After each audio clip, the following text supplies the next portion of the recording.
ఈ రోజున ఇది 3వ రోజు గోదావరి దాటి మన జిల్లాలోకి అమరావతి రైతుల మహాపాదయాత్ర మొదలయ్యి గోదావరి బ్రిడ్జి మీద నుంచి బ్రహ్మాండమైన స్పందనతో కేవలం రైతులే కాకుండా స్వచ్ఛందంగా ప్రజలందరూ కూడా తరలి వచ్చి ఈ యాత్రని జయప్రదం చేస్తున్నారు. ఖచ్చితంగా ప్రజల్లో అసహనం పెళ్ళుబుకుతుంది.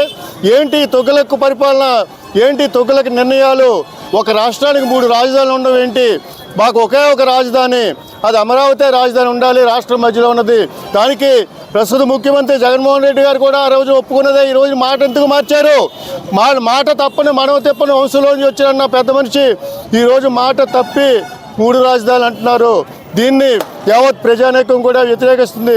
ఖచ్చితంగా రేపు ఈ యాత్ర సఫలమయ్యి అమరావతిని రాజధానిగా ఏకైక రాజధానిగా సాధించే వరకు కూడా ఈ పోరాట దీక్ష ఆగదని తెలియజేస్తున్నాం. జై అమరావతి, జై జై అమరావతి, జై అమరావతి, జై అమరావతి, జోహార్ ఎన్టీఆర్, జోహార్ ఎన్టీఆర్, జోహార్ ఎన్టీఆర్, జోహార్ ఎన్టీఆర్.